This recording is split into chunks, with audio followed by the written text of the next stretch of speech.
श्री वाहिगुरु साहिब जीओ। सूही महला चौथा। चौथे पातशाह धन धन सतगुरु श्री गुरु रामदास साहिब जी महाराज सूही राग दे विच शो पावन उपदेश की बख्शिश कर रहे हैं। कीता करना सरब रजाई। हे भाई, जो परमेश्वर दा पैदा किया होया संसार है, इन्हें जिन्ना भी करतब करना है जां जो कुछ किया होया है और जो अगे नूं करना है, वो सारा कुछ परमेश्वर दी रजा दे विच ही है। किसा कीचा जे कर सकिया। अपने वल्लों तां ही कुछ करिए जेकर कुछ कर सकीदा होवे। भाव किसी दी अपने आप कुछ भी करन दी समर्था नहीं हुंदी है। जो करन कराउण वाला है वो खुद बखुद आप परमात्मा है। करन करावन करने हार, इसके हाथ नहीं विचार। सो ये जिहड़ा तुष जीव है, इहदे अधीन कुछ भी नहीं है। अपना कीता किशु ना होवै। अपना कीता होया कुछ भी नहीं हो सकता। ज्यों हर पावै त्यों रखिया। ये हरि परमेश्वर जिवें तैनूं भाउंदा तिवें सानू रख लेना कर। रख हो किरपा तार, तेरी शरण तेरे दरबार। मेरे हर जियो। हे मेरे परमेश्वर जियो, सबको तेरा वासा। सब कोई तेरे ही अधीन है। असा जोरा नाही। साडे जीवां विच तां कोई भी बल नहीं है। जे किश कर हम सकह। जिस करके असीं कुछ कर सकीए। ज्यों पावै। जिवें महाराज तैनूं भाउंदा है, तिवै बख्श। तिवें सानू तू उही बख्श लै। असीं खते बहुत कमावंदे, अंत न बार। हर किरपा करके बख्श लै हो। हूँ पापी वड गुनहगार। जेता समुंद सागर नीर भरिया, तेते औगण हमारे। दया करो किश मेहर उपावो, डूबदे पत्थर तारे। लिखे कते न छूटीए, खिन खिन भूलन हार। बख्शन हार बख्श ले, नानक पारी उतार। जिन्ने साडे विच गुनाह ने, जिन्ने साडे विच औगण ने, पैर पैर ते गलतियां करदे हां। जे लेखा करन लग पिया असीं तां जिन्ने चिर तक संसार है उन्ने चिर तक छुट ही नहीं सकते। जमन मन के गेड़े विच पए रहांगे। उही महाराज बिना लेखे तो ही किरपा करके सानू बख्श ले ते सानू पार उतार दे, जिवें तैनूं चंगा लगदा है। ज्यों भाव है त्यों राख, हर प्रभ तेरे आ। केते गनु असंख अवगण मेरे आ। असंख्य अवगण खते फेरे, नित व्रत सद भूलिया। मोह मगन विकराल माया, तव प्रसादी कूलिया। लोग करत बेकार बिखड़े, प्रभ नेर हूँ ते नेरिया। बिनवंत नानक दया तारो, काड़ भवजल फेरिया। ਜਿਵੇਂ ਤੈਨੂੰ ਮਾਉਂਦਾ ਮਹਾਰਾਜ, ਤਿਵੇਂ ਕਿਰਪਾ ਕਰਕੇ ਸਾਨੂੰ ਬਖਸ਼ ਲੈ। ਰਹਾਉ ਵਿਸ਼ਰਾਮ ਦੇ ਕਰ ਫੁਰਮਾਨ ਕਰਦੇ ਨੇ। ਸਭ ਜੀਓ ਪਿੰਡ ਦੀਆਂ ਤੁਧ ਆਪੇ। ਇਹ ਪਰਮੇਸ਼ਰ ਤੂੰ ਆਪ ਹੀ ਸਾਰੇ ਜੀਵਾਂ ਨੂੰ ਇਹ ਜੀਵ ਆਤਮਾ ਤੇ ਪਿੰਡ ਸਰੀਰ ਆਦਿਕ ਦਿੱਤਾ ਹੋਇਆ ਹੈ। ਤੁਧ ਆਪੇ ਕਾਰ ਲਾਇਆ। ਹਰ ਤੂੰ ਆਪ ਹੀ ਸਾਰਿਆਂ ਦੀ ਵਾਸ਼ਨਾ ਅਨੁਸਾਰ ਉਹਨਾਂ ਨੂੰ ਕੰਮਕਾਰ ਦੇ ਵਿੱਚ ਲਾਇਆ ਹੋਇਆ ਹੈ। ਆਪਾਂ ਵਿਹਲੇ ਬੈਠੇ ਹਾਂ, ਕੋਈ ਵੀ ਸਾਨੂੰ ਪੁੱਛੇ ਆਪਾਂ ਕਹਾਂਗੇ ਨਹੀਂ ਨਹੀਂ ਸਾਡੇ ਕੋਲ ਟਾਈਮ ਨਹੀਂ ਹੈ, ਆਪਾਂ ਤਾਂ ਬਹੁਤ ਬਿਜ਼ੀ ਹਾਂ। ਆ ਨਿੱਕੀ ਜੀ ਕੀੜੀ ਨੂੰ ਵੀ ਤੁਸੀਂ ਵੇਖ ਲਓ, ਇਹ ਪਤਾ ਨਹੀਂ ਕਿਹੜੇ ਕੰਮ 'ਚ ਪਈ ਹੋਈ ਹੈ। ਉਹਨੀ ਆਪਣੀ 10 ਗੁਣਾ ਵੱਧ ਉਹਨੇ ਭਾਰ ਧੋਇਆ ਹੋਊਗਾ, ਪਤਾ ਨਹੀਂ ਕਿੱਥੋਂ ਤੁਰੀ ਕਿੱਥੇ ਪਹੁੰਚਣਾ। ਕਹਿਣ ਦਾ ਭਾਵ ਹੈ ਵੀ ਆ ਚਿੜੀਆਂ ਵੀ ਕਾਂ ਵੀ ਕੋਈ ਜੀਵ ਮਹਾਰਾਜ ਨੇ ਵਿਹਲਾ ਨਹੀਂ ਛੱਡਿਆ। ਇਸ ਵਾਸਤੇ ਸਾਰਿਆਂ ਨੂੰ ਧੰਦਿਆਂ ਦੇ ਵਿੱਚ ਬੰਨਿਆ ਹੋਇਆ। ਬਾਕੀ ਸੰਕਲਪਾਂ ਵਿਕਲਪਾਂ ਦੇ ਤਾਂ ਸਾਰੇ ਬੱਝੇ ਹੋਏ ਹਨ ਹੀ। ਜੇ ਆਪਾਂ ਕੁਝ ਨਹੀਂ ਕਰ ਰਹੇ ਤਾਂ ਆਪਾਂ ਸੋਚ ਰਹੇ ਹਾਂ ਵੀ 8 ਵੱਜਣਗੇ ਅਤੇ ਆਪਾਂ ਕੰਮ ਕਰਾਂਗੇ। ਸਾਡਾ ਮਨ ਇੱਥੇ ਬੈਠੇ ਹੋਇਆ ਵੀ ਕੰਮਾਂ ਦੇ ਨਾਲ ਬੱਝਾ ਹੋਇਆ ਹੈ। ਇਹ ਪਰਮਾਤਮਾ ਦੀ ਕੁਦਰਤ ਹੈ। ਪਤਾ ਵੀ ਆ ਵੀ ਮਰ ਜਾਣਾ, ਬਣਨਾ ਮੁੰਨਾ ਕੱਖ ਹੈ ਨਹੀਂ, ਇਸ ਤਰ੍ਹਾਂ ਹੀ ਰੋਂਦਿਆਂ ਕਲਾਂਦਿਆਂ ਜ਼ਿੰਦਗੀ ਲੰਘ ਜਾਣੀ ਆ। ਪਰ ਫਿਰ ਵੀ ਬੰਦਾ 100 ਕੰਮ ਕਰਦਾ ਪਰ ਨਾਮ ਨਹੀਂ ਜਪਦਾ, ਮਾਲਾ ਨਹੀਂ ਫੇਰਦਾ, ਬਾਣੀ ਪੜ੍ਹਦਾ ਵੀ ਸੋਚੀ ਜਾਊਗਾ ਵੀ ਉੱਠ ਕੇ ਕਿੱਧਰ ਨੂੰ ਜਾਣਾ ਹੈ। ਇਹ ਬੰਦਾ ਪੁੱਛੇ ਵੀ ਜਿਹੜਾ ਕੰਮ ਕਰ ਰਿਹਾ ਉਹ ਤਾਂ ਕਰ ਲਾ, ਅੱਗੇ ਬਾਰੇ ਜ਼ਿਆਦਾ ਚਿੰਤਾ ਹੈ। ਸੋ ਜਿਹੜੇ ਗੁਰਮੁਖ ਨੇ, ਭਾਈ ਗੁਰਦਾਸ ਸਾਹਿਬ ਜੀ ਦਾ ਫਰਮਾਨ ਹੈ ਕਿ ਉਹ ਪਿਛਲੇ ਬਤੀਤ ਹੋਏ ਸਮੇਂ ਬਾਰੇ ਬਹੁਤਾ ਜ਼ਿਆਦਾ ਨਹੀਂ ਸੋਚਦੇ, ਆਉਣ ਵਾਲੀ ਦੀ ਚਿੰਤਾ ਨਹੀਂ ਰੱਖਦੇ, ਪ੍ਰਭੂ ਦੇ ਭਾਣੇ 'ਚ ਪ੍ਰਸੰਨ ਰਹਿੰਦੇ ਨੇ ਕਿ ਜੋ ਕੁਛ ਹੋਇਆ ਸੋ ਭਾਣੇ ਵਿੱਚ ਹੋਇਆ ਹੈ, ਅਤੇ ਜੋ ਕੁਝ ਹੋਏਗਾ ਉਹ ਵੀ ਮਹਾਰਾਜ ਦੇ ਹੁਕਮ 'ਚ ਹੋਏਗਾ। ਜੋ ਸਾਡਾ ਫਰਜ਼ ਹੈ ਇਸ ਵਕਤ ਜੋ ਅਸੀਂ ਕਰ ਰਹੇ ਹਾਂ ਉਹਨੂੰ ਮਨ ਟਿਕਾ ਕੇ ਕਰੀਏ।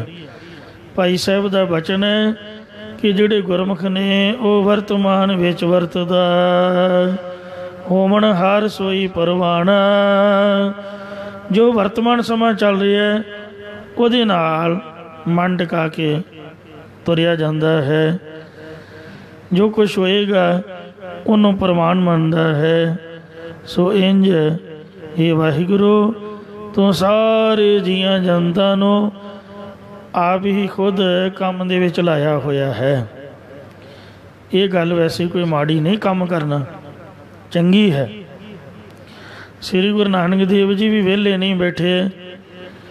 ਪਹਿਲਾਂ ਉਹਨਾਂ ਸਾਰੀ ਦੁਨੀਆ ਦਾ ਚੱਕਰ ਲਾ ਕੇ ਸਭ ਤੋਂ ਜ਼ਰੂਰੀ ਕੰਮ ਜੋ ਪਰਮਾਤਮਾ ਨੇ ਸੌਂਪਿਆ ਸੀ ਦੁਨੀਆ ਨੂੰ ਉਤਾਰਨ ਦਾ ਕੰਮ ਕੀਤਾ।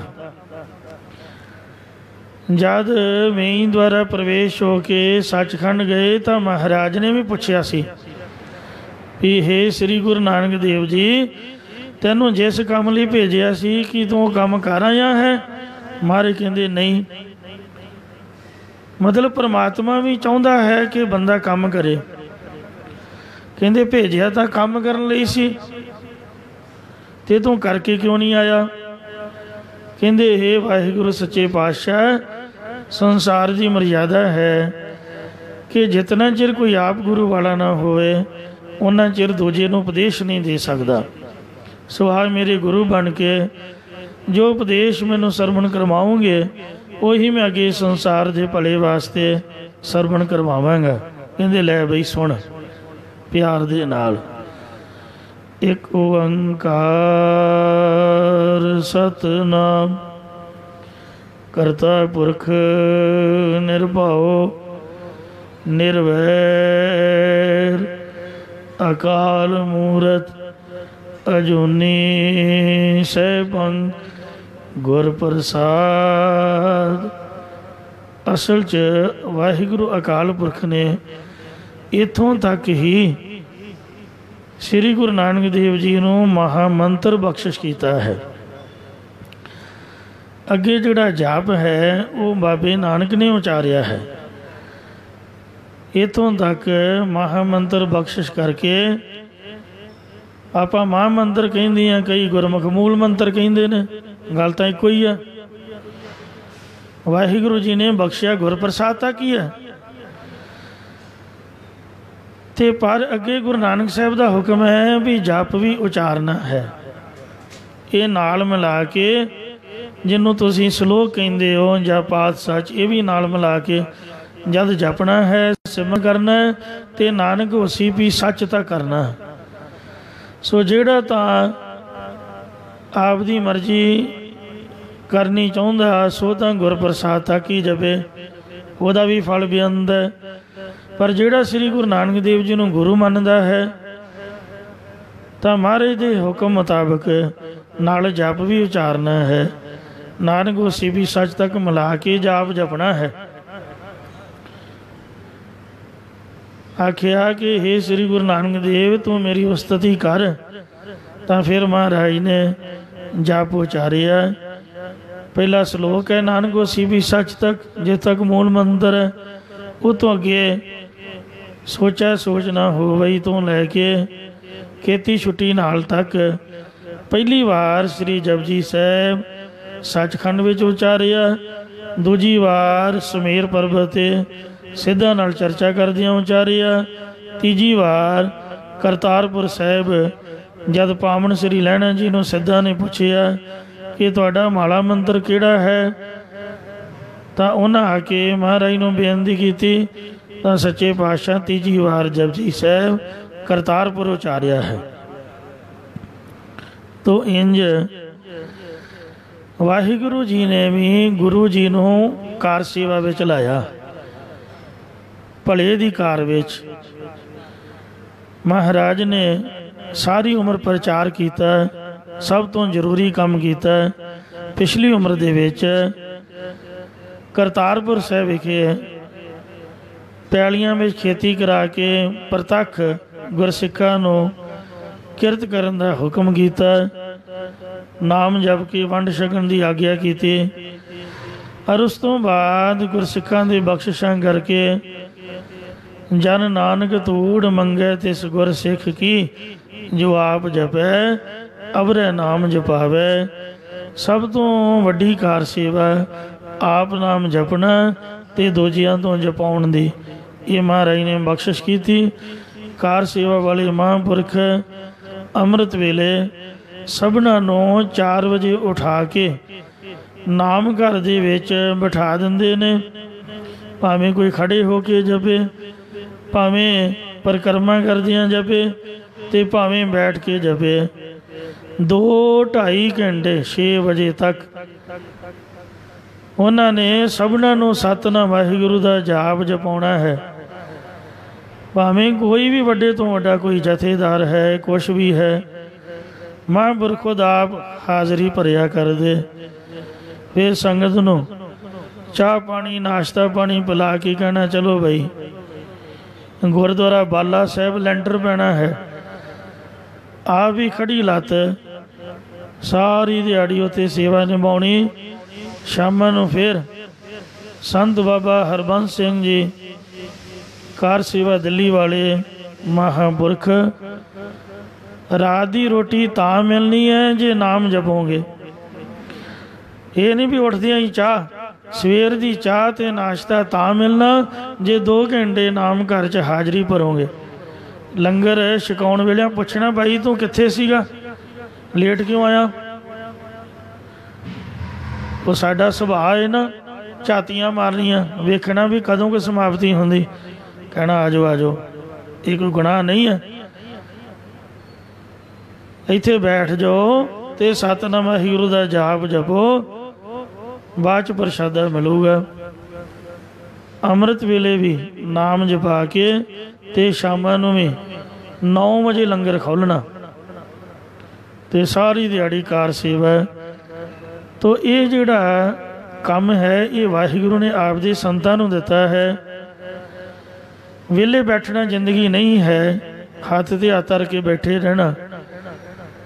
ਸ੍ਰੀ ਗੁਰੂ ਗੋਬਿੰਦ ਸਿੰਘ ਮਹਾਰਾਜ ਨੂੰ ਵੀ ਵਾਹਿਗੁਰੂ ਨੇ ਸਮਝਾਇਆ ਕਿ ਤੁਹਾਨੂੰ 4 ਯੁੱਗ ਹੋ ਗਏ ਨੇ ਚੌਂਕੜਾ ਮਾਰ ਕੇ ਬੈਠਿਆਂ ਨੂੰ, ਕੋਈ ਕੰਮ ਕਰੋ। ਕਹਿੰਦੇ ਮਹਾਰਾਜ ਨਹੀਂ, ਬਿਰਤੀ ਇੰਨੀ ਜੁੜੀ ਹੋਈ ਹੈ ਕਿ ਮੇਰਾ ਉੱਠਣ ਨੂੰ ਜੀਅ ਨਹੀਂ ਕਰਦਾ। ਵੈਸੇ ਬੈਠਣਾ ਵੀ ਔਖਾ ਹੈ, ਤੇ ਜੇ ਬਿਰਤੀ ਜੁੜ ਜਾਏ ਤੇ ਫਿਰ ਤਾਂ ਵਾਰੀ ਨਹੀਂ ਆ ਰਹੀ। ਮਹਾਰਾਜ ਕਹਿੰਦੇ ਨਹੀਂ ਬਈ, ਉੱਠਣਾ ਪਊਗਾ, ਜ਼ਰੂਰੀ ਕੰਮ ਹੈ, ਤੁਹਾਡੇ ਗੋਚਰਾ ਹੈ। ਜੇ ਤੁਸੀਂ ਸੰਤ ਪਹਾੜਾਂ 'ਤੇ ਲੋਕੇ ਬੈਠੇ ਰਹੇ, ਭੋਰੇ ਪੁੱਟ ਕੇ ਬੈਠੇ ਰਹੇ, ਫਿਰ ਸੰਸਾਰ ਦਾ ਭਲਾ ਕੌਣ ਕਰੇਗਾ। ਮਹਾਰਾਜ ਮੇਰੀ ਬੇਨਤੀ ਹੈ ਕਿ ਮੇਰਾ ਚਿੱਤ ਬੜਾ ਜੁੜਿਆ ਹੋਇਆ, ਤੁਸੀਂ ਮੈਨੂੰ ਇੱਥੇ ਰਹਿਣ ਦਿਓ। ਚਿਤ ਨਾ ਭਇਓ ਹਮਰੋ ਆਮਨ ਕੈ, ਚੁਭੀ ਰਹੀ ਸੁਰਤ ਪ੍ਰਭ ਚਰਨਨ ਮੈਂ। ਆਪਦੇ ਚਰਨਾਂ ਵਿੱਚ ਮੇਰੀ ਸੁਰਤ ਚੁਭੀ ਹੋਈ ਹੈ। ਕਹਿੰਦੇ ਉਹ ਤਾਂ ਚੁਭੀ ਰਹੇਗੀ, ਤੁਹਾਡੀ ਮਾਨਸਿਕ ਸਥਿਤੀ ਵਿੱਚ ਫਰਕ ਨਹੀਂ ਪਏਗਾ। ਪਰ ਜੇ ਨਾਮ ਅਭਿਆਸੀ ਹੋਈ, ਅੱਗੇ ਝੰਡਾ ਨਹੀਂ ਚੁੱਕਣਗੇ। ਕਲਯੁਗ ਦਾ ਸਮਾਂ ਹੈ, ਚੋਰ ਚੱਕੇ ਤਾਂ ਪਹਿਲਾਂ ਹੀ ਮੂਰਲੀ ਕਤਾਰ ਵਿੱਚ ਖੜੇ ਹੋਏ ਨੇ, ਦੁਨੀਆ ਨੂੰ ਲੁੱਟੀ ਜਾ ਰਹੇ ਨੇ। ਤੁਹਾਨੂੰ ਜਾ ਕੇ ਧਰਮ ਦਾ ਕਾਰਜ ਕਰਨਾ ਪਏਗਾ, ਜ਼ਰੂਰੀ ਹੈ। ਕਹਿੰਦੇ ਜੀ 7 ਵਚਨ ਮਹਾਰਾਜ ਨੇ ਸੱਦਾ ਪੱਤਰ ਭੇਜ ਕੇ ਸ੍ਰੀ ਹੇਮਕੁੰਡ ਸਾਹਿਬ ਦੀ ਪਹਾੜੀ ਤੋਂ ਆਪਦੇ ਕੋਲ ਸੱਚਖੰਡ ਵਿਖੇ ਬੁਲਾਇਆ। ਸਾਰੀਆਂ ਗੱਲਾਂ ਸਮਝਾਈਆਂ ਵੀ ਕਿਵੇਂ ਕਿਵੇਂ ਅੰਮ੍ਰਿਤ ਛਕਾਉਣਾ ਹੈ, ਕਿਵੇਂ ਕਿਵੇਂ ਧਰਮ ਦੀ ਮਰਜ਼ਾਦਾ ਬਣਨੀ ਹੈ, ਕਿਵੇਂ ਕਿਵੇਂ ਜ਼ੁਲਮ ਦਾ ਟਾਕਰਾ ਕਰਨਾ ਹੈ, ਕਿਵੇਂ ਤਲਵਾਰ ਦੇ ਨਾਲ ਜ਼ੁਲਮ ਨੂੰ ਠੱਲ ਪਾਉਣੀ ਹੈ, ਕੈਸੀ ਸਿੱਖਿਆ ਦੇਣੀ ਹੈ। ਸਾਰਾ A to Z ਸਭ ਕੁਝ ਸਮਝਾਇਆ। ਮਹਾਰਾਜ ਕਹਿੰਦੇ ਕਿ ਮੈਂ ਫਿਕਰਮੰਦ ਹੋ ਗਿਆ ਵੀ ਐਡਾ ਵੱਡਾ ਕੰਮ ਮੈਂ ਕਿਵੇਂ ਕਰੂੰਗਾ। ਫਿਰ ਮੈਂ ਗਲ 'ਚ ਪੱਲਾ ਪਾਇਆ, ਹੱਥ ਜੋੜ ਕੇ ਬੇਨਤੀ ਕੀਤੀ, ਸੱਚੇ ਪਾਤਸ਼ਾਹ ਇਕੱਲੇ ਕੋਲੋਂ ਐਡਾ ਵੱਡਾ ਕੰਮ ਹੋਣਾ ਔਖਾ ਹੈ, ਮੈਂ ਇਕੱਲਾ ਨਹੀਂ ਕਰ ਪਾਵਾਂਗਾ। ਠਾੜ ਭਇਓ ਮੈਂ ਜੋਰ ਕਰ, ਬਚਨ ਕਹਾ ਸਿਰ ਨਿਆਏ। ਪੰਥ ਚੱਲੈ ਤਬ ਜਗ ਤੁਮੈ, ਜਬ ਤੁਮ ਕਰੋ ਸਹਾਏ। ਜੀ ਆਪ ਸਹਾਇਤਾ ਕਰੋਗੇ, ਮੇਰਾ ਸਾਥ ਦਿਓਗੇ, ਤੇ ਤਾਂ ਮੈਂ ਧਰਮ ਚਲਾ ਸਕਦਾ, ਅੰਮ੍ਰਿਤ ਛਕਾ ਸਕਦਾ ਹਾਂ। ਔਰੰਗਜ਼ੇਬ ਦੇ ਪੁੰਨ ਬੜੇ, ਉਹਦੇ ਨਾਲ ਮੱਥਾ ਲਾਉਣਾ ਆਮ ਵੱਸ ਦੀ ਬਾਤ ਨਹੀਂ ਹੈ। ਮਹਾਰਾਜ ਕਹਿੰਦੇ ਚੰਗਾ, ਮੈਂ ਤੈਨੂੰ ਆਪਣਾ ਪੁੱਤਰ ਬਣਾ ਕੇ ਭੇਜਦਾ, ਆਪ ਦਾ ਰੂਹ ਬਣਾ ਕੇ ਭੇਜਦਾ ਹਾਂ। ਮੈਂ ਤੇਰੇ ਅੰਗ ਸੰਗ ਰਹਾਂਗਾ। ਮੈਂ ਆਪਣਾ ਸੁਤ ਤੋਂ ਹੀ ਨਵਾਜਾ, ਪੰਥ ਪਰਚੁਰ ਕਰਵੇ ਕੋ ਸਾਜਾ। ਜਾਏ ਤਾਹਾਂ ਤੇ ਧਰਮ ਚਲਾਏ, ਕਬੁੱਤ ਕਰਨ ਦੇ ਲੋਕ ਹਟਾਏ। ਸੋ ਧਰਮ ਚਲਾਵਣ ਸੰਤ ਉਬਾਰਨ, ਦੁਸ਼ਟ ਸਭਨ ਕੋ ਮੂਲ ਅਪਾਰਨ। ਯਾਹੀ ਕਾਜ ਧਰਾ ਹਮ ਜਨਮੰ, ਸਮਝ ਲੈ ਹੋ ਸਾਧੂ ਸਭ ਮਨਮੰ। ਜਿਵੇਂ ਕੋਈ ਮਾਲੀ ਬਗੀਚਾ ਲਾਉਂਦਾ ਹੈ, ਬਾਗ ਫੁੱਲ ਬੂਟੇ ਲਾਉਂਦਾ ਹੈ, ਉਹ ਮਾਲੀ ਦੇ ਨਾਲ ਹੋਰ ਸੇਵਾਦਾਰ ਸਹਾਇਕ ਵੀ ਹੁੰਦੇ ਨੇ। ਇਕੱਲਾ ਮਾਲੀ ਤਾਂ ਨਹੀਂ ਇਹਨਾਂ ਕੋਲ ਸਾਂਭਦਾ, ਉਹਦੇ ਨਾਲ ਸੇਵਾਦਾਰ ਪਾਣੀ ਦਾਣੀ ਪਾਉਣ ਲਈ, ਗੋਡੀ ਕਰਨ ਲਈ ਮਾਲੀ ਦਾ ਹੁਕਮ ਮੰਨ ਕੇ। ਇੰਝ ਗੁਰੂ ਗੋਬਿੰਦ ਸਿੰਘ ਗੁਰੂ ਨਾਨਕ ਸਾਹਿਬ ਤਾਂ ਮਾਲੀ ਨੇ, ਜਿਨ੍ਹਾਂ ਨੇ ਸਿੱਖੀ ਦੀ ਫੁਲਵਾੜੀ ਸੋਹਣਾ ਬਾਗ ਬਗੀਚਾ ਲਗਾਇਆ ਹੋਇਆ ਹੈ। ਇਹੋ ਜਗਵਾੜੀ ਮੇਰਾ ਪ੍ਰਭ ਮਾਲੀ। ਮਾਲੀ ਜਿਉਂ ਸਵੇਰ ਤੋਂ ਸ਼ਾਮ ਤੱਕ ਬਗੀਚੇ ਦੀ ਸੰਭਾਲ ਕਰਦਾ, ਨਾਲ ਸੇਵਾਦਾਰਾਂ ਨੂੰ ਵੀ ਕੰਮ ਦਿੰਦਾ ਹੈ। ਸਦਾ ਸੰਭਾਲੇ ਕੋ ਨਹੀਂ ਖਾਲੀ, ਕਿਸੇ ਨੂੰ ਖਾਲੀ ਨਹੀਂ ਰੱਖਦਾ, ਸਾਰਿਆਂ ਦੀ ਸੰਭਾਲ ਕਰਦਾ ਹੈ। ਸਾਰਾ ਸੰਸਾਰ ਹੀ ਮਾਲੀ ਦਾ ਬਗੀਚਾ, ਪਰ ਸਿੱਖਾਂ ਦੀ ਫੁਲਵਾੜੀ ਇੱਕ ਵਿਸ਼ੇਸ਼ ਹੈ। ਤੇ ਧਰਮੀ ਬੰਦਿਆਂ ਨੂੰ ਪਾਣੀ ਦੇਣ ਵਾਸਤੇ, ਸਿੱਖੀ ਦੇ ਪ੍ਰਚਾਰ ਵਾਸਤੇ, ਸਿਮਰਨ ਦਾ ਪ੍ਰਵਾਹ ਚਲਾਉਣ ਲਈ ਸਮੇਂ ਸਮੇਂ ਅਨੁਸਾਰ ਮਹਾਰਾਜ ਮਾਲੀ ਸੇਵਾਦਾਰਾਂ ਨੂੰ, ਸੰਤਾਂ ਨੂੰ, ਮਹਾਂਪੁਰਖਾਂ ਨੂੰ ਭੇਜਦਾ ਰਹਿੰਦਾ ਹੈ, ਜੋ ਦੁਨੀਆ ਵਿੱਚ ਸੰਚਾਰ ਕਰਨ। ਪਾਣੀ ਦਾ ਸੰਚਾਰ ਨਹਿਰਾਂ, ਖੂਹ ਦੇ ਰਾਹੀਂ, ਖੰਡੇ ਬਾਟੇ ਦਾ ਅੰਮ੍ਰਿਤ ਸੰਚਾਰ ਦੀ ਸੇਵਾ ਪੰਜਾਂ ਪਿਆਰਿਆਂ ਨੂੰ, ਪੰਥ ਨੂੰ ਬਖਸ਼ੀ ਹੈ। ਇਹ ਬੜਾ ਜ਼ਰੂਰੀ ਕੰਮ ਹੈ। ਕਥਾ ਕੀਰਤਨ, ਇਹ ਧਰਮ ਪ੍ਰਚਾਰ ਦੀ ਸੇਵਾ ਮਹਾਂਪੁਰਖਾਂ ਨੂੰ ਬਖਸ਼ੀ। ਬਾਬਾ ਸੁੰਦਰ ਸਿੰਘ ਜੀ ਖਾਲਸਾ ਪਿੰਡਾਂ ਵਾਲੇ ਬੋਪਰਾਏ ਨਗਰ ਜਦ ਚੜ੍ਹਾਈ ਕਰਨ ਲੱਗੇ ਤਾਂ ਸੰਤ ਗੁਰਬਚਨ ਸਿੰਘ ਜੀ ਖਾਲਸਾ ਜੀ ਨੂੰ ਬੁਲਾਇਆ। ਸਰੋਂ ਦੇ ਖੇਤ ਵਿੱਚ ਸਰੋਂ ਦੇ ਫੁੱਲ ਬੜੇ ਸੋਹਣੇ ਉੱਗੇ ਹੋਏ, ਮੰਜਾ ਆਪ ਦਾ ਖੇਤਾਂ ਵਿੱਚ ਕਹਿ ਕੇ ਡਹਾਇਆ। ਕਹਿੰਦੇ ਕਾਦਰ ਦੀ ਕੁਦਰਤ ਵੇਖਣਾ ਮੈਂ ਪਸੰਦ ਕਰਦਾ, ਮੇਰਾ ਮੰਜਾ ਬਾਹਰ ਲੈ ਜਾਓ। ਸੋਹਣੇ ਫੁੱਲ ਹੈ, ਕਹਿੰਦੇ ਤੋੜ ਕੇ ਲਿਆਓ। ਜਦ ਭੇਟਾ ਕੀਤੇ ਤਾਂ ਸੰਤ ਗੁਰਬਚਨ ਸਿੰਘ ਜੀ ਦੇ ਸਿਰ ਦੇ ਉੱਪਰ ਫੁੱਲ ਲਾ ਦਿੱਤੇ, ਜਿਵੇਂ ਕਲਗੀ ਚਲਾਈ ਦੀ ਹੈ। ਫੁੱਲ ਲਾ ਕੇ ਕਹਿੰਦੇ ਦੱਸ, ਦੁਨੀਆ ਦੇ 100 ਕੰਮ ਕਰਨੇ ਨੇ ਕਿ ਗੁਰਦੁਆਰੇ ਦਾ ਇੱਕ ਕੰਮ ਕਰਨਾ ਹੈ? ਕਹਿੰਦੇ ਜੀ ਇੱਕ ਕੰਮ ਬਖਸ਼ ਦਿਓ। ਕਹਿੰਦੇ ਫਿਰ ਇੱਕੋ ਹੀ ਕੰਮ ਕਰਨਾ ਹੈ, ਜਿਹੜਾ ਸਭ ਤੋਂ ਅਰਜੈਂਟ ਵਰਕ, ਜ਼ਰੂਰੀ ਕੰਮ ਹੈ, ਜੇ ਤੋਂ ਬਗੈਰ ਸਰਦਾ ਨਹੀਂ।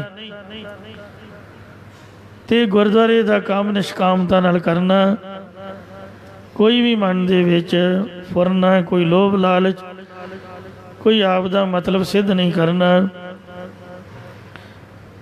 ਕਹਿੰਦੇ ਦੱਸਾਂ? ਕਹਿੰਦੇ ਜੀ ਹਾਂ, ਹੁਕਮ ਕਰੋ। ਕਹਿੰਦੇ ਸਾਡਾ ਹੁਕਮ ਦਾ ਇਹ ਡੰਡਾ ਹੈ, ਇਹਨੂੰ ਡੰਡਾ ਸਮਝ ਕੇ ਆਪ ਦੇ ਸਿਰ 'ਤੇ ਸਮਝਣਾ। ਜਿਵੇਂ ਡੰਡੇ ਤੋਂ ਡਰਦੇ ਆ, ਆ ਜਿਹੜੇ ਫੌਜੀ ਨੇ ਵੇਖੋ 4 ਵਜੇ ਉੱਠ ਖਲੋਂਦੇ ਨੇ, ਕੰਮ ਕੋਈ ਵੀ ਨਹੀਂ ਗਾ, ਪਰ ਉਹਨਾਂ ਨੂੰ ਵਿਹਲੇ ਨਹੀਂ ਰਹਿਣ ਦਿੰਦੇ। ਕਹਿੰਦੇ ਭੱਜੀ ਜਾਓ, 2 ਘੰਟੇ ਦੌੜ ਲਵਾਉਂਦੇ। ਕਈ ਤਾਂ ਮੇਰੇ ਵਰਗੇ ਡਰਦੇ ਮਾਰੇ ਟ੍ਰੇਨਿੰਗ 'ਚੋਂ ਹੀ ਭੱਜ ਆਉਂਦੇ ਨੇ, ਪਾਣੀ ਸੁੱਟ ਦਿੰਦੇ, ਭਾਵੇਂ ਕੋਈ ਮਰੇ ਭਾਵੇਂ ਕੋਈ ਜੀਵੇ। ਕਹਿੰਦੇ ਤਰਨਾ ਸਿੱਖੋ, ਪਿੱਠੂ ਲਾ ਕੇ ਕਹਿੰਦੇ ਪਹਾੜੀ 'ਤੇ ਚੜ੍ਹੋ, ਹੋਰ ਕੁਛ ਵੀ ਨਹੀਂ, ਰੰਬਾ ਫੜੋ ਅਤੇ ਗੋਡੀ ਕਰੀ ਜਾਓ, ਜਗ੍ਹਾ ਹੀ ਸਵਾਰੀ ਜਾਓ।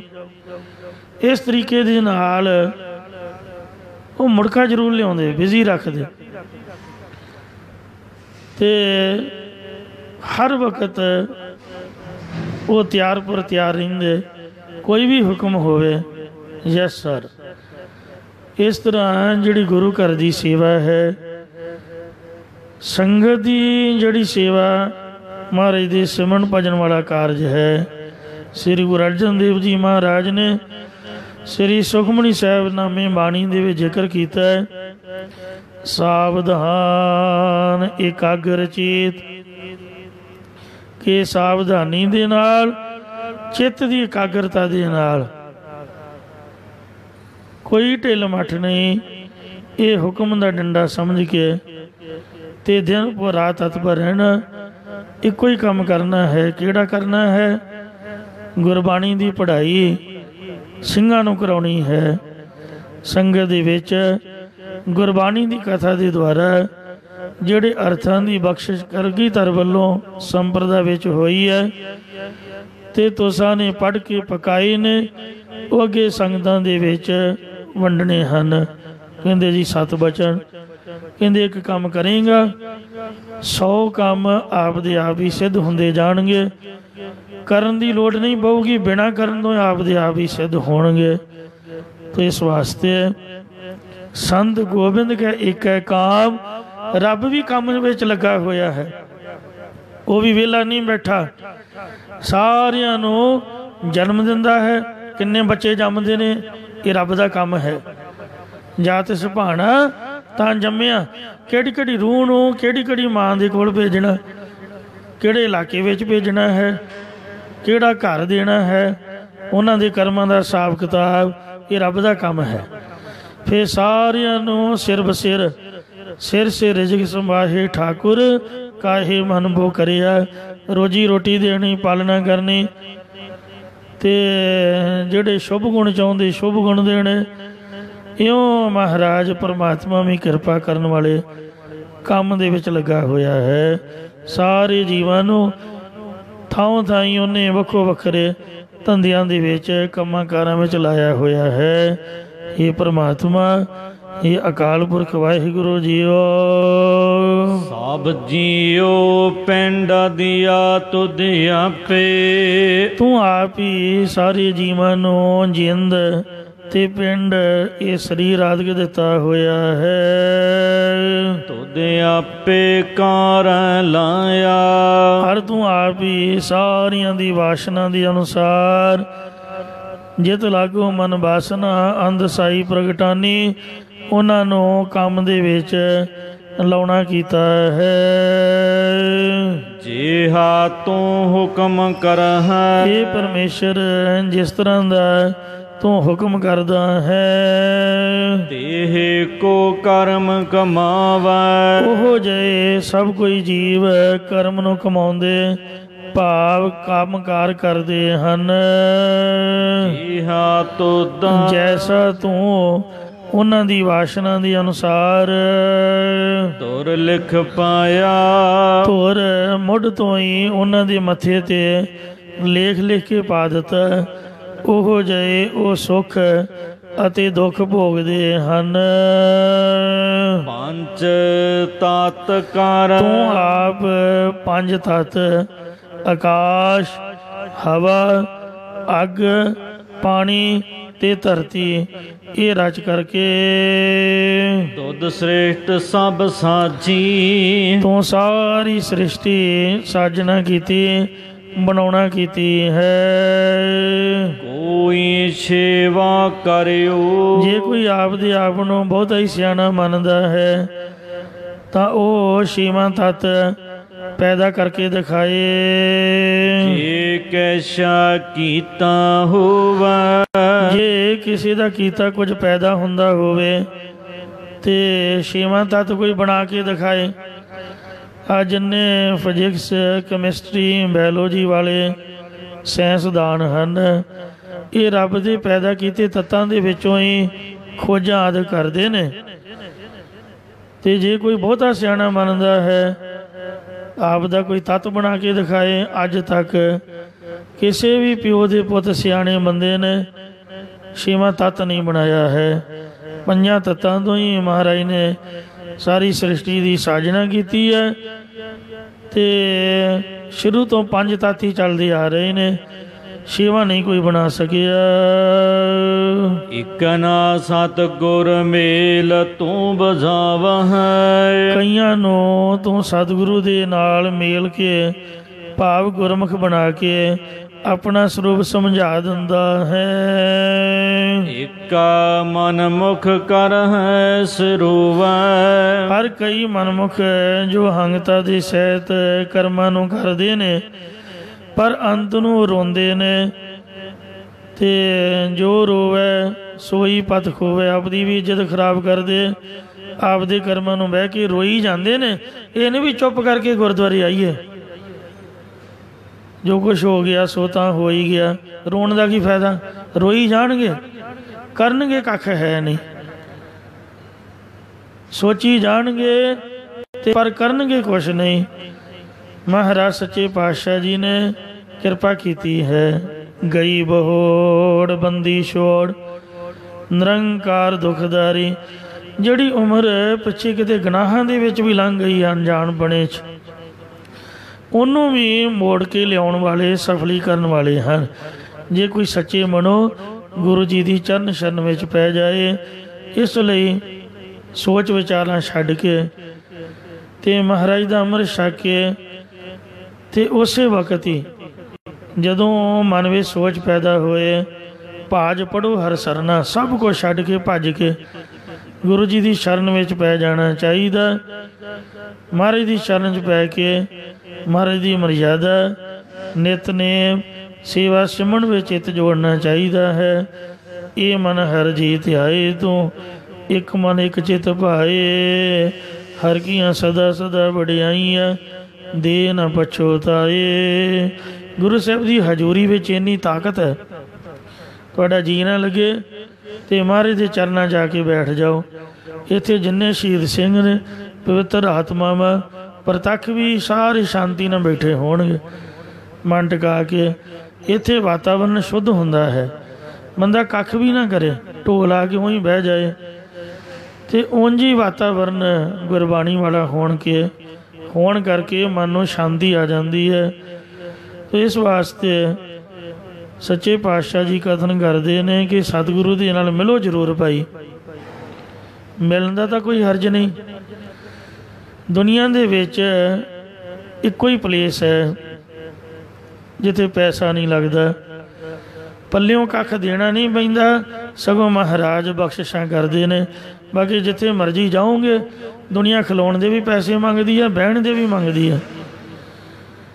ਅਤੇ ਇਸ ਵਾਸਤੇ ਇੱਥੇ ਮਹਾਰਾਜ ਨੇ ਸਭ ਕੁਝ ਫ੍ਰੀ ਖਾਤੇ ਦਿੱਤਾ ਹੋਇਆ, ਫਿਰ ਵੀ ਸਾਡਾ ਮਨ ਪਤਾ ਨਹੀਂ ਕਿਉਂ ਨਹੀਂ ਜੁੜਦਾ ਹੈ। ਕਿੰਨੀ ਅਮੋਲਕ ਗੁਰਬਾਣੀ ਦੀ ਬਖਸ਼ਿਸ਼ ਕੀਤੀ ਹੈ, ਕਿੰਨਾ ਅਮੋਲ ਕੀਰਤਨ, ਕਿੰਨੀ ਅਮੋਲ ਕਥਾ ਹੈ। ਇਹ ਸਭ ਫ੍ਰੀ ਖਾਤੇ ਬਖਸ਼ਿਸ਼ ਕੀਤਾ ਹੋਇਆ। ਕੱਲ੍ਹ ਅੰਮ੍ਰਿਤ ਸੰਚਾਰ ਹੋਇਆ ਹੈ, ਕਿੱਡੀ ਭਾਰੀ ਬਖਸ਼ਿਸ਼ ਹੈ। ਮਨੁੱਖਾ ਜਨਮ ਪੂਰੇ ਦਾ ਪੂਰਾ ਹੀ ਸਫਲ ਹੋ ਜਾਣਾ, ਪਿਛਲੇ ਜਨਮ ਅੰਮ੍ਰਿਤ ਛਕਣ ਤੋਂ ਮਿਟ ਜਾਣੇ, ਸਤਿਗੁਰ ਕੈ ਜਨਮੇ ਗਮਨ ਮਟਾਇਆ। ਇਹ ਬਖਸ਼ਿਸ਼ ਨਹੀਂ ਤਾਂ ਹੋਰ ਕੀ ਹੈ। ਇਸ ਲਈ ਸਤਿਗੁਰੂ ਦੇ ਨਾਲ ਮਿਲੋ ਜ਼ਰੂਰ, ਕਰੋ ਭਾਵੇਂ ਕੱਖ ਵੀ ਨਾ, ਨਹੀਂ ਹੁੰਦਾ ਕੁਛ ਤੇ ਨਾ ਵਿਆਹ ਹੋਏ, ਪਰ ਮਿਲੋ ਜ਼ਰੂਰ। ਮਹਾਰਾਜ ਦੇ ਦਰਸ਼ਨ ਕਰੋ ਅਤੇ ਮਹਾਰਾਜ ਦੇ ਮੱਥੇ ਲੱਗੋ। ਇਹ ਸਮਝ ਲਓ ਕਿ ਪ੍ਰਮਾਤਮਾ ਦੀ ਕਿਰਪਾ ਹੈ।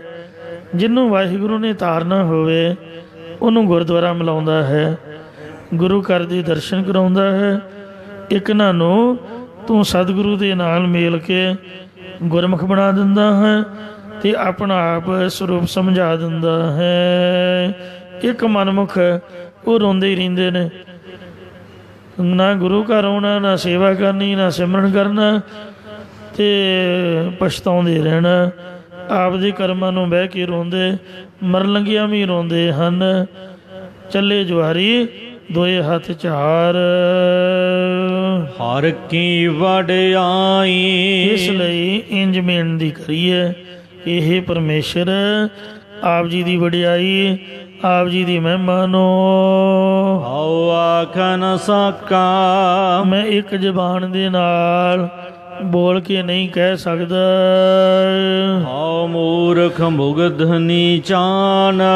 ਮੈਂ ਤਾਂ ਵਿਹਾਰਾਂ ਵੱਲੋਂ ਮੂਰਖ ਹਾਂ, ਸ਼ਾਸਤਰ ਗਿਆਤ ਵੱਲੋਂ ਮੁਗਧ ਬੇਸਮਝਾਂ, ਅਤੇ ਪਰਮਾਰਥੀ ਗਿਆਨ ਦੇ ਵੱਲੋਂ ਨੀਚ ਹੈ। ਜਾਂ ਮਨ ਕਰਕੇ, ਬਾਣੀ ਕਰਕੇ, ਸਰੀਰ ਕਰਕੇ ਮੂਰਖ, ਮੁਗਧ ਅਤੇ ਨੀਚ ਹੈ। ਮੂਰਖ ਉਹ ਹੈ ਜਿਹਨੂੰ ਸਮਝਾਈਏ ਤੇ ਸਮਝ ਆ ਜਾਏ। ਮੁਗਧ ਉਹ ਹੈ ਜਿਹਨੂੰ ਸਮਝਾਈਏ ਤੇ ਫਿਰ ਵੀ ਸਮਝ ਨਾ ਆਏ। ਤੇ ਨੀਚ ਬੰਦਾ ਕਿਹੜਾ? ਮੇਰੇ ਵਰਗਾ, ਜਿਹੜਾ ਸਿਰ ਦੇ ਵਾਲਾਂ ਨੂੰ ਬਈ ਠਹਿਰ ਜਾ, ਮੈਂ ਤੈਨੂੰ ਦੱਸਦਾ ਪਤਾ। ਜਿਵੇਂ ਗੁਰੂ ਨਾਨਕ ਸਾਹਿਬ ਤੇ ਵਲੀ ਕੰਧਾਰੀ ਨੇ ਪੱਥਰ ਰੇੜਿਆ ਸੀ, ਇਉਂ ਨੀਚ ਬੰਦੇ ਇਹੀ ਸੋਚਦੇ ਰਹਿੰਦੇ ਵੀ ਮਾਰੀ ਜਾਣ ਦਾ ਜਾਂ ਮਾਫ਼ ਕਰਨਾ। ਕਲਯੁਗ ਦਾ ਸਮਾਂ ਹੈ। ਪਾਤਸ਼ਾਹ ਨੇ ਸੰਤਾਂ ਦੇ ਦੋਖੀਆਂ ਬਾਬਤ ਪੂਰੀ ਦੀ ਪੂਰੀ ਅਸ਼ਟਪਦੀ ਉਚਾਰੀ ਹੈ, ਦੁਨੀਆ ਨੂੰ ਸਮਝਾਉਣ ਦੀ ਕੋਸ਼ਿਸ਼ ਕੀਤੀ ਹੈ। ਜੇ ਕੋਈ ਸਮਝ ਜਾਏ, ਹਰਨ ਵੇਖੋ ਕਿਸੇ ਨੂੰ ਕੁਝ ਨਹੀਂ ਆਉਂਦਾ, ਪਰ ਨੀਚ ਬੰਦੇ ਉਹਨੂੰ ਵੀ ਮਾਰ ਕੇ ਤੇ ਉਹਦੇ ਜਿਹੜੇ ਸਿੰਘ ਨੇ ਉਹ ਵੇਚਦੇ ਨੇ ਅਤੇ ਉਹਦੇ ਚਮੜੇ ਨੂੰ ਪ੍ਰਾਪਤ ਕਰਦੇ ਨੇ, ਮਿਰਗਸ਼ਾਲਾ ਵਿਛਾਉਂਦੇ ਨੇ। ਆਹ ਜਿਹੜੀ ਮੱਛੀ ਹੈ ਵਿਚਾਰੀ, ਇਹ ਵੀ ਇੰਨੀ ਭੋਲੀ ਹੈ, ਕਿਸੇ ਨੂੰ ਕੁਝ ਨਹੀਂ ਆਉਂਦੀ, ਪਾਣੀ 'ਚੋਂ ਜਾਲਾ ਜੂਲਾ ਖਾ ਕੇ ਵਿਚਾਰੀ ਗੁਜ਼ਾਰਾ ਕਰਦੀ ਹੈ, ਪਰ ਲੋਕ ਉਹਨਾਂ ਨੂੰ ਵੀ ਨਹੀਂ ਛੱਡਦੇ। ਆਹ ਬੱਕਰੀਆਂ ਵਿਚਾਰੀਆਂ, ਆਹ ਲੇਲੇ ਕਿਸੇ ਨੂੰ ਕੁਝ ਆਉਂਦੇ ਨੇ, ਪਰ ਨੀਚ ਪੁਰਖ ਇਹਨਾਂ ਦਾ ਵੀ ਕਹਾਣ ਕਰਦੇ ਨੇ। ਤੋ ਸੰਤ ਰੱਬ ਦੇ ਪਿਆਰ ਵਾਲੇ ਹਰਨ ਦੀ ਤਰ੍ਹਾਂ, ਮੱਛੀ ਦੀ ਤਰ੍ਹਾਂ ਬੱਕਰੀ ਦੀ ਤਰ੍ਹਾਂ ਨਿਮਰਤਾ ਰੱਖਦੇ, ਕਿਸੇ ਦੇ ਕੰਮ 'ਚ ਦਖਲ ਨਹੀਂ ਦਿੰਦੇ, ਕਿਸੇ ਨੂੰ ਕੁਝ ਨਹੀਂ ਆਂਦੇ। ਪਰ ਮੂਰਖ ਤੇ ਨੀਚ ਬੰਦੇ ਉਹਨਾਂ ਨਾਲ ਵੀ ਵੈਰ ਕਰਦੇ ਨੇ। ਪਾਤਸ਼ਾਹ ਦਾ ਬਚਨ ਹੈ, ਸੰਤ ਸਰਨ ਜੋ ਜਨ ਭਰੈ, ਸੋ ਜਨ ਉਧਰਨ ਹਾਰ, ਸੰਤ ਕੀ ਨਿੰਦਾ ਨਾਨਕਾ, ਬਹੁਰ ਬਹੁਰ ਅਵਤਾਰ। ਉਹਨਾਂ ਤੋਂ ਦੁਖੀ ਹੁੰਦੇ ਹਨ। ਪਰ ਮਹਾਰਾਜ ਨੇ ਆਖਿਆ, ਸੰਤ ਕਾ ਦੁਖੀ ਇਉਂ ਮਿਲ ਲਾਏ, ਜੋ ਜਲ ਵਿਹੋਣ ਮਛਲੀ ਤੜਫੜਾਏ। ਸਾਡੇ ਗੁਰੂਆਂ ਦੀ ਦੁਨੀਆ ਦੇ ਨਾਲ ਇੱਕੋ ਹੀ ਲੜਾਈ ਸੀਗੀ ਵੀ ਜ਼ੁਲਮ ਦੀ ਵਿਰੋਧਤਾ ਕਰਦੇ ਸੀ, ਕਿਸੇ ਦੇ ਉੱਪਰ ਜ਼ਿਆਦਤੀ ਬਰਦਾਸ਼ਤ ਨਹੀਂ ਸਨ ਕਰਦੇ। ਲੋਕ ਚਾਹੁੰਦੇ ਨੇ ਵੀ ਸਾਰੇ ਸਾਡੇ ਮਗਰ ਲੱਗਣ, ਸਾਡੇ ਮੁਤਾਬਕ ਚੱਲਣ। ਪਰ ਮਹਾਰਾਜ ਨੇ ਆਖਿਆ ਵੀ ਆਪਾਂ ਰੱਬ ਦੇ ਬੰਦੇ ਆ, ਰੱਬ ਦਾ ਨਾਮ ਜਪਾਂਗੇ। ਪ੍ਰਹਿਲਾਦ ਦੀ ਪਿਓ ਨਾਲ ਕਾਹਦੀ ਲੜਾਈ ਸੀਗੀ? ਕੋਈ ਜ਼ਮੀਨ ਥੋੜ੍ਹਾ ਵੰਡਾਉਣੀ ਸੀ, ਇਹੀ ਲੜਾਈ ਸੀਗੀ ਵੀ ਤੂੰ ਮੇਰੇ ਆਖੇ ਨਹੀਂ ਲੱਗਦਾ। ਮਤਲਬ ਦੁਸ਼ਟ ਬੰਦਾ ਚਾਹੁੰਦਾ ਵੀ ਇਹ ਵੀ ਦੁਸ਼ਟ ਬਣ ਜਾਏ। ਪਰ ਭਾਈ ਗੁਰਦਾਸ ਸਾਹਿਬ ਜੀ ਨੇ ਲਿਖਿਆ, ਕਰ ਨਾ ਕਸਦੈਂਦ ਦੇ ਕਲਰ ਕਵਲ ਭਗਤ ਪ੍ਰਹਿਲਾਦ। ਸੰਡੇ ਮਰਕੇ ਨੇ ਵੀ ਆਖਿਆ ਕਿ ਕੌਣ ਸੋ ਤੇਰਾ ਹੈ ਉਸਤਾਦ, ਕਾਢ ਖੜਗ ਹਰ ਕੋ ਪਿਆ। ਸੋ ਹਰਨਾਕਸ਼ ਨੇ ਵੀ ਪੁੱਛਿਆ ਵੀ ਤੇਰਾ ਉਸਤਾਦ ਕਿਹੜਾ। ਸੰਡਾ ਮਰਕਾ ਵੀ ਕਹਿਣ ਲੱਗੇ ਵੀ ਤੈਨੂੰ ਪੜ੍ਹਾਈ ਆਸਾਂ ਨਹੀਂ, ਇਹ ਤਾਂ ਪੜ੍ਹਾਈ ਨਹੀਂ, ਫਿਰ ਕਿੱਥੋਂ ਪੜ੍ਹੀ ਤੂੰ? ਉਹਨਾਂ ਸ਼ਿਕਾਇਤ ਲਾਤੀ। ਤੋ ਧਰਮ ਦੀ ਲੜਾਈ ਸੀਗੀ। ਗੁਰੂ ਗੋਬਿੰਦ ਸਿੰਘ ਜੀ ਮਹਾਰਾਜ ਨੇ 12 ਧਰਮ ਯੁੱਧ ਕੀਤੇ ਨੇ। ਕੋਈ ਜ਼ਮੀਨ ਦੀ ਲੜਾਈ ਨਹੀਂ, ਕੋਈ ਸੋਨੇ ਦੀ ਨਹੀਂ, ਕੋਈ ਪੈਸੇ ਦੀ ਨਹੀਂ। ਬਸ ਇਹੀ ਹੈ ਗੁਣਾ ਔਗਣਾ ਦੀ। ਔਗਣੇ ਵਾਲਾ ਬੰਦਾ ਚਾਹੁੰਦਾ ਵੀ ਮੇਰੇ ਨਾਲ ਰਲ ਜਾਏ, ਅਤੇ ਧਰਮੀ ਬੰਦਾ ਆਪਦਾ ਧਰਮ ਨਹੀਂ ਤਿਆਗਦਾ। ਗੁਰੂ ਤੇਗ ਬਹਾਦਰ ਮਹਾਰਾਜ ਨੇ ਜਿੰਨਾ ਕਦੀ ਕੁੱਤੇ ਨੂੰ ਵੀ ਡੰਡਾ ਨਹੀਂ ਮਾਰਿਆ ਹੋਏਗਾ। ਔਰੰਗਜ਼ੇਬ ਮੂਰਖ ਨੀਚ ਨੇ ਵੇਖੋ ਮਹਾਰਾਜ ਦਾ ਸਿਰ ਲਾ ਕੱਤਿਆ। ਕੋਈ ਹੈ ਸਿਆਣਪ ਦੁਨੀਆ ਦੀ? ਹੱਥ ਧੋ ਕੇ ਮਗਰ ਹੀ ਪੈ ਗਿਆ। ਗੁਰੂ ਤੇਗ ਬਹਾਦਰ ਦੀ ਬਾਣੀ ਤੁਸੀਂ ਪੜ੍ਹ ਕੇ ਵੇਖੋ, ਕਿੰਨੀ ਮਿਠਾਸ ਅਤੇ ਨਿਮਰਤਾ ਅਤੇ ਪਿਆਰ ਵਾਲੀ ਬਾਣੀ ਹੈ। ਤੁਸੀਂ ਬਾਣੀ ਪੜ੍ਹਦਿਆਂ ਸੋਚ ਸਕਦੇ ਹੋ ਵੀ ਮਹਾਰਾਜ ਕਿਸੇ ਬਾਬਤ ਕੋਈ ਬੁਰਾ ਸੋਚਦੇ ਹੋਣਗੇ? ਪੰਜਵੇਂ ਪਾਤਸ਼ਾਹ ਨੂੰ ਵੇਖੋ ਤਤੀ ਤਵੀ 'ਤੇ ਬਿਠਾ ਕੇ। ਗੁਰੂ ਗੋਬਿੰਦ ਸਿੰਘ ਜੀ ਨੂੰ ਟਿਕ ਕੇ ਨਹੀਂ ਬਹਿਣ ਦਿੱਤਾ। ਛੇਵੇਂ ਪਾਤਸ਼ਾਹ ਨੂੰ ਭਗਵਾਨ ਦਾਸ ਘੇਰੜ ਚਵੀਆਂ ਲੈ ਲੈ ਪਿਆ, ਕਹਿੰਦਾ ਉੱਠ ਕੇ ਤੁਰ ਜਾਓ। ਮਹਾਰਾਜ ਕਹਿੰਦੇ ਭਾਈ ਆਪਾਂ ਸਾਉਣ ਦੇ ਭਾਦਰੋਂ ਦੇ 2 ਮਹੀਨੇ ਕੱਟਣੇ ਨੇ। ਕਹਿੰਦਾ ਨਹੀਂ, ਨਿਹੰਗਾਂ ਦਾ ਕੀ ਲੈਣਾ, ਤੁਸੀਂ ਤਾਂ ਪੱਕੇ ਹੀ ਡੇਰੇ ਲਾ ਕੇ ਬੈਠ ਜਾਓਗੇ। ਇਹ ਜ਼ਮੀਨ ਮੇਰੀ ਹੈ, ਮੈਨੂੰ ਸਰਕਾਰ ਨੇ ਅਲਾਟ ਕੀਤੀ ਹੈ ਅਤੇ ਮੈਂ ਤੁਹਾਨੂੰ ਇੱਥੇ ਰਹਿਣ ਨਹੀਂ ਦੇਣਾ, ਤੁਸੀਂ ਤਾਂ ਕਬਜ਼ਾ ਕਰੋਗੇ। ਉਹ ਬਹੁਤਾ ਵੱਧ ਘੱਟ ਬੋਲਿਆ, ਫਿਰ ਉਹਦਾ ਸਤਿਨਾਮ ਵਾਹਿਗੁਰੂ ਬੋਲਤਾ। ਉਸ ਤੋਂ ਬਾਅਦ ਲੜਾਈ ਸ਼ੁਰੂ ਹੋ ਗਈ। ਸ੍ਰੀ ਹਰਗੋਬਿੰਦਪੁਰ ਸਾਹਿਬ ਦਾ ਯੁੱਧ ਭਗਵਾਨ ਦਾਸ ਘੇਰੜ ਦੀ ਉਹ ਕਰਤੂਤ ਕਰਕੇ ਹੋਇਆ। ਤੋ ਇੰਝ ਨੀਚ ਬੰਦਾ ਉਹ ਹੈ ਵੀ ਉਹਨੂੰ ਚੰਗੀ ਗੱਲ ਸਮਝਾਓ ਅਤੇ ਉਹ ਸ਼ਸਤਰ ਫੜ ਕੇ ਮਾਰਨ ਪਵੇ। ਨਾਮ ਜਪਾਓ ਅਤੇ ਉਹ ਵੈਰ ਪੈ ਜਾਏ। ਕਬੀਰ ਨੂੰ ਵੇਖੋ, ਸਮੇਂ ਦੀ ਸਰਕਾਰ ਨੇ, ਸਿਕੰਦਰ ਬਾਦਸ਼ਾਹ ਨੇ ਬੰਨ੍ਹ ਕੇ ਹਾਥੀ ਅੱਗੇ ਸੁੱਟਿਆ, ਕੰਗਾ ਦੀਆਂ ਡੂੰਘੀਆਂ ਲਹਿਰਾਂ ਸੰਗਲ ਮਾਰ ਕੇ ਸੁੱਟਤਾ। ਨਾਮਦੇਵ ਨੂੰ ਸਲੇਮ ਬਾਦਸ਼ਾਹ ਨੇ ਜੂੜ ਕੇ ਹਾਥੀ ਅੱਗੇ ਸੁੱਟਤਾ। ਜਿੰਨੇ ਬ੍ਰਾਹਮਣ ਕਾਸ਼ੀ ਦੇ ਰਵਿਦਾਸ ਦੇ ਵੈਰ ਪਏ ਰਹੇ, ਭਗਤਾਂ ਨੂੰ ਟੇਕੇ ਨਹੀਂ ਬਹਿਣ ਦਿੱਤਾ। ਹੁਣ ਜਿੰਨੇ ਮਰਜ਼ੀ ਮੱਥਾ ਲੋਕ ਟੇਕੀ ਜਾਣ, ਜਿੰਨਾ ਮਰਜ਼ੀ ਉਹਨਾਂ ਨੂੰ ਪੂਜੀ ਜਾਣ, ਮੰਦਰ ਬਣਾ ਬਣਾ ਕੇ। ਜਿੰਨਾ ਚਿਰ ਉਹ ਵਿਚਾਰੇ ਜਿਉਂਦੇ ਰਹੇ ਉਹਨਾਂ ਚਿਰ ਤਾਂ ਵਕਤ ਪਾਈ ਰੱਖਿਆ ਦੁਨੀਆ ਨੇ ਮਾਫ਼ ਕਰਨਾ। ਕੋਈ ਸੁੱਖ ਦੀ ਰੋਟੀ ਨਹੀਂ ਖਾਣ ਦਿੱਤੀ, ਕੋਈ ਚੱਜ ਨਾਲ ਰਹਿਣ ਨਹੀਂ ਦਿੱਤਾ। ਬਾਅਦ 'ਚ ਬੰਦੇ ਦੀ ਪੂਜਾ ਹੋਈ ਤਾਂ ਕੀ ਹੋਈ? ਇਹ ਦੁਨੀਆ ਦਾ ਸੁਭਾਅ ਹੈ ਨੀਚ ਬੰਦਿਆਂ ਦਾ। ਸਤਿਗੁਰੂ ਜੀ ਨੇ ਸ੍ਰੀ ਜਪਜੀ ਸਾਹਿਬ ਦੇ ਵਿੱਚ ਨੀਚਾਂ ਦੀ ਵੀ ਇੱਕ ਪੌੜੀ ਲਿਖੀ ਆ। ਚੰਗਿਆਂ ਬੰਦਿਆਂ ਦੀ ਤਾਂ ਸਿਫਤ ਕੀਤੀ ਹੋਈ ਹੈ, ਇੱਕ ਨੀਚਾਂ ਦੀ ਪੌੜੀ ਵੀ ਲਿਖੀ ਹੈ। ਅਸੰਖ ਮੂਰਖ ਅੰਧ ਘੋਰ, ਅਸੰਖ ਚੋਰ ਹਰਾਮ ਖੋਰ, ਅਸੰਖ ਅਮਰ ਕਰ ਜਾਹੇ ਜੋਰ। ਆ ਨੀਚਾਂ ਦਾ ਹੀ ਕੰਮ ਹੈ। ਸ੍ਰੀ ਗੁਰੂ ਗ੍ਰੰਥ ਸਾਹਿਬ ਜੀ ਮਹਾਰਾਜ ਦੇ ਨਾਲ ਵੈਰ ਕਰਨਾ ਬੰਦੇ ਨਾਲ ਤਾਂ ਹੋ ਸਕਦਾ। ਆਪਾਂ ਇੱਕ ਦੂਜੇ ਦੇ ਨਾਲ ਈਰਖਾ, ਵੈਰ, ਵਿਰੋਧ, ਇਹ ਤਾਂ ਚੱਲਿਆ ਹੀ ਆਇਆ ਹੈ, ਸੁਭਾਅ ਹੀ ਹੈ ਸਾਡਾ। ਪਰ ਮਹਾਰਾਜ ਤਾਂ ਸਰਬ ਸਾਂਝੇ ਨੇ, ਇਹਨਾਂ 'ਚ ਰਾਮ ਵੀ ਹੈ, ਅੱਲਾ ਵੀ ਹੈ, ਹਰ ਕੋਈ ਭਿੰਨ ਭੇਦ ਵਿਤਕਰਾ ਵੀ ਨਹੀਂ। ਖੱਤਰੀ ਨੂੰ ਉਪਦੇਸ਼ ਵੀ ਹੈ, ਬ੍ਰਾਹਮਣ ਨੂੰ ਵੀ ਹੈ, ਸਭਨਾਂ ਨੂੰ ਹੈ। ਇਹਨਾਂ ਨਾਲ ਕਾਹਦਾ ਵੈਰ? ਪਰ ਨੀਚ ਬੰਦੇ ਸੱਚੇ ਪਾਤਸ਼ਾਹ ਦੀ ਵੀ ਬੇਅਦਬੀ ਕਰਨ ਤੋਂ ਗੁਰੇਜ਼ ਨਹੀਂ ਕਰਦੇ। ਪਟਿਆਲੇ ਦੇ ਕੋਲ ਇੱਕ ਨਾਨਕਸਰ ਨਾਮ ਦਾ ਗੁਰਦੁਆਰਾ, ਕਿਸੇ ਨੀਚ ਬੰਦੇ ਸਰਕਾਰੀ ਨੌਕਰ, ਮਾਲ ਵਿਭਾਗ ਦੇ ਵਿੱਚ, ਨਹਿਰੀ ਵਿਭਾਗ ਦੇ ਵਿੱਚ ਮਾਲਦਾਰ, ਬੇਲਦਾਰ, ਅਤੇ ਉਹਨੇ ਮਹਾਰਾਜ ਦੀ ਬੇਅਦਬੀ ਕੀਤੀ। ਹਰਿਆਣੇ ਦੇ ਵਿੱਚ ਕਿਸੇ ਨੇ ਆਪ ਦੀ ਪੈਲੀ ਵਿੱਚ ਗੁਰੂ ਘਰ ਬਣਾਇਆ, ਉੱਥੇ ਕਿਸੇ ਮੂਰਖ ਨੇ, ਥੋੜ੍ਹੇ ਦਿਨਾਂ ਦੀ ਗੱਲ ਹੈ, 2-4 ਦਿਨਾਂ ਦੀ ਹੋਈ, ਪੁਰਾਣੀਆਂ ਗੱਲਾਂ ਤਾਂ ਚਲੋ ਪੁਰਾਣੀਆਂ ਹੋ ਗਈਆਂ। ਇਹ ਨੀਚਾਂ ਦਾ ਕੰਮ ਹੈ ਵੀ ਸਾਹਿਬ ਸੱਚੇ ਪਾਤਸ਼ਾਹ ਜੀ ਤਾਂ ਬੋਲਦੇ ਵੀ ਨਹੀਂ ਅਤੇ ਇਹਨਾਂ ਦੀ ਵੀ ਬੇਅਦਬੀ ਕਰਨੀ। ਅਸੰਖ ਚੋਰ ਹਰਾਮ ਖੋਰ, ਅਸੰਖ ਅਮਰ ਕਰ ਜਾਹੇ ਜੋਰ, ਅਸੰਖ ਗਲ ਵੱਢ ਹੱਤਿਆ ਕਮਾਹੇ, ਅਸੰਖ ਪਾਪੀ ਪਾਪ ਕਰ ਜਾਹੇ, ਅਸੰਖ ਕੂੜਿਆਰ ਕੂੜੇ ਫਿਰਾਹੇ, ਅਸੰਖ ਮਲੇਸ਼ ਮਲ ਪਖ ਖਾਹੇ, ਅਸੰਖ ਨਿੰਦਕ ਸਿਰ ਕਰੈ ਭਾਰ, ਨਾਨਕ ਨੀਚ ਕਹੈ ਵਿਚਾਰ। ਮਹਾਰਾਜ ਕਥਨ ਕਰਦੇ ਨੇ, ਹਉ ਮੂਰਖ ਹਉ ਬਲ ਹਰ ਕੀ ਵਡਿਆਈ ਹਉ ਆਖ ਨਾ ਸਕ। ਹਰ ਕੀ ਵਡਿਆਈ ਹੋ ਆਖ ਨ ਸਾਕਾ। ਇਹ ਪਰਮੇਸ਼ਰ, ਇਹ ਹਰੀ ਆਪ ਦੀ ਵਡਿਆਈ ਮਹਿਮਾ ਨੂੰ ਮੈਂ ਕਹਿ ਨਹੀਂ ਸਕਦਾ। ਹਉ ਮੂਰਖਾ ਮੁਗਧ ਨੀਚਾਨ। ਮੈਂ ਮੂਰਖ ਹਾਂ, ਮੈਂ ਮੁਗਧ ਹਾਂ ਅਤੇ ਮੈਂ ਨੀਚ ਹਾਂ। ਜਿਵੇਂ ਸ੍ਰੀ ਗੁਰੂ ਨਾਨਕ ਦੇਵ ਜੀ ਨੇ ਨੀਚਾਂ ਬਾਬਤ, ਮੂਰਖਾਂ ਬਾਬਤ, ਅੰਧ ਘੋਰ ਬਾਬਤ ਸਾਰੀ ਗੱਲਬਾਤ ਲਿਖ ਕੇ, ਕਥਾ ਲਿਖ ਕੇ ਅਤੇ ਸਾਰੀ ਗੱਲ ਆਪ 'ਤੇ ਟਿਕਾਈ ਹੈ। ਸਿਆਣਾ ਬੰਦਾ ਸੋ ਕਿਸੇ ਨੂੰ ਕੁਝ ਕਹਿਣ ਦੀ ਬਜਾਏ ਆਪ 'ਤੇ ਟਿਕਾਉਂਦਾ ਹੈ। ਮਹਾਰਾਜ ਨੇ ਆਖਿਆ, ਨਾਨਕ ਨੀਚ ਕਹੈ ਵਿਚਾਰ। ਆਪਦੇ ਆਪ ਨੂੰ ਵੀ ਉਹਨਾਂ ਦੀ ਗਿਣਤੀ ਵਿੱਚ ਗਿਣ ਲਿਆ। ਇਹ ਪਾਤਸ਼ਾਹ ਦੀ ਨਿਮਰਤਾ ਹੈ। ਮਹਾਰਾਜ ਮੈਂ ਹੀ ਮੂਰਖ ਹਾਂ, ਬਾਕੀ ਸਭ ਦੁਨੀਆ ਸਿਆਣੀ ਹੈ।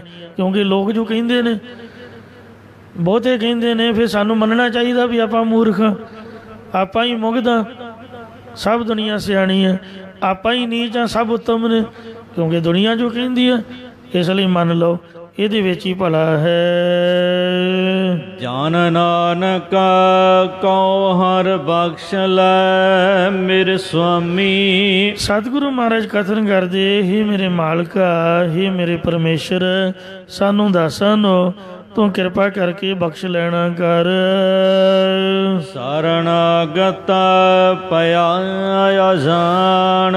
ਦੁਨੀਆ ਦੇ ਭਾਣੇ ਹੈ ਮੈਂ ਭਾਵੇਂ ਮੂਰਖ, ਮੈਨੂੰ ਕੱਖ ਨਹੀਂ ਆਉਂਦਾ, ਕੋਈ ਮੇਰੇ ਸਿਆਣਪ ਨਹੀਂ ਹੈ। ਮੈਂ ਭਾਵੇਂ ਮੁਗਧ ਹੈ, ਮੈਂ ਭਾਵੇਂ ਨੀਚ, ਮੇਰੇ ਰਾਮ ਇਹ ਨੀਚ ਕਰਮ ਹਰ ਮੇਰੇ।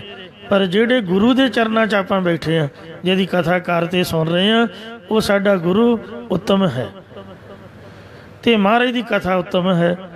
ਊਤਮ ਕਥਾ ਸੁਣੀਜੈ ਸ਼੍ਰਵਣੀ, ਮਾਇਆ ਕਰੋ ਭਗਵਾਨ। ਗੁਰਬਾਣੀ ਗੁਣ ਦੇਣ ਵਾਲੀ ਹੈ, ਇਹ ਆਪਾਂ ਪੜ੍ਹ 'ਤੇ ਸੁਣ ਰਹੇ ਹਾਂ। ਤੋ ਜਿੰਨਾ ਵੱਡਾ ਮਹਾਰਾਜਾ ਉਹਦੇ ਚਰਨਾਂ 'ਚ ਬੈਠਾ ਬੰਦਾ ਵੀ ਮਹਿਸੂਸ ਕਰਦਾ ਵੀ ਆਪਾਂ ਵੀ ਵੱਡੇ ਹਾਂ।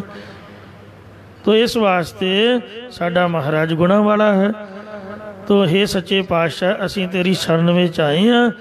ਜਿਵੇਂ ਤੈਨੂੰ ਚੰਗਾ ਲੱਗਦਾ, ਜਿਉਂ ਭਾਵੈ ਤਿਉਂ ਰਾਖ ਹਰ ਪ੍ਰਭ ਮੇਰਿਆ। ਕੇਤੇ ਗਣੋ ਅਸੰਖ ਅਵਗਣ ਮੇਰਿਆ, ਅਸੰਖ ਅਵਗਣ ਖਤੇ ਫੇਰੇ, ਨਿਤ ਪ੍ਰਤ ਸਤ ਭੂਲੀਐ।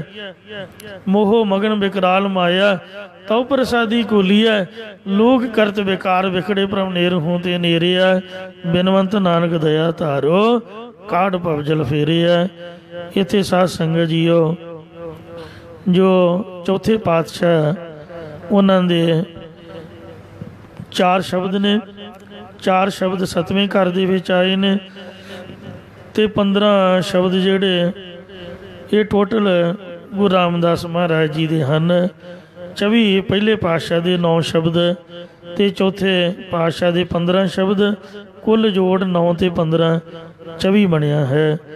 ਸੋ ਅੱਗੇ ਹੁਣ 5ਵੇਂ ਪਾਤਸ਼ਾਹ ਜੀ ਦੀ ਬਾਣੀ ਪ੍ਰਾਰੰਭ ਹੋ ਰਹੀ ਹੈ। ਮੇਰੇ ਖਿਆਲ ਮੁਤਾਬਕ ਇੰਨੀ ਕੁ ਕਥਾ ਬਹੁਤ ਹੈ ਅੱਜ, ਕਿਉਂਕਿ ਬਾਣੀ ਦਾ ਪ੍ਰਕਰਨ ਵੀ ਸਮਾਪਤ ਹੋ ਗਿਆ। ਅਤੇ ਇਸ ਲਈ ਮਹਾਰਾਜ ਦੇ ਚਰਨਾਂ 'ਚ ਆਪਾਂ ਅਰਦਾਸ ਕਰੀਏ ਵੀ ਹੇ ਵਾਹਿਗੁਰੂ, ਹੇ ਸੱਚੇ ਪਾਤਸ਼ਾਹ, ਜਿਨ੍ਹਾਂ ਤੋਂ ਉਪਦੇਸ਼ ਬਖਸ਼ਿਆ ਹੈ, ਇਹਨਾਂ ਸਾਡੇ ਹਿਰਦੇ 'ਚ ਵਸਾ ਦੇ, ਜਿਸ ਕਰਕੇ ਇਹ ਲੋਕ ਸੁਖੀਏ ਪਰ ਲੋਕ ਸੁਹੇਲੇ। ਨਾਨਕ ਹਰ ਪੁਰਬ ਆਪੇ ਮੇਲੇ ਦੀ ਦਾਤ ਅਸੀਂ ਤੇਰੇ ਚਰਨਾਂ ਵਿੱਚੋਂ ਪ੍ਰਾਪਤ ਕਰ ਸਕੀਏ ਜੀ। ਅਸੀਂ ਆਪ ਦੀ ਸ਼ਰਨ ਵਿੱਚ ਪਏ ਹਾਂ, ਭੁੱਲ ਚੁੱਕ ਮਾਫ਼ ਕਰੋ, ਅੱਗੇ ਤੋਂ ਸਮਤ ਬਖਸ਼ੋ। ਹਰ ਕੀ ਵਡਿਆਈ ਹੋਇ ਆਖ ਨ ਸਕਾ, ਹਉ ਮੂਰਖ ਮੁਗਧ ਨੀਚਾਣ। ਜਨ ਨਾਨਕ ਕਉ ਹਰਿ ਬਖਸ਼ ਲੈ ਮੇਰੇ ਸੁਆਮੀ, ਸਰਨਾਗਤ ਭਇਆ ਅਜਾਣ। ਵਾਹਿਗੁਰੂ ਜੀ ਕਾ ਖਾਲਸਾ, ਵਾਹਿਗੁਰੂ ਜੀ ਕੀ ਫਤਿਹ।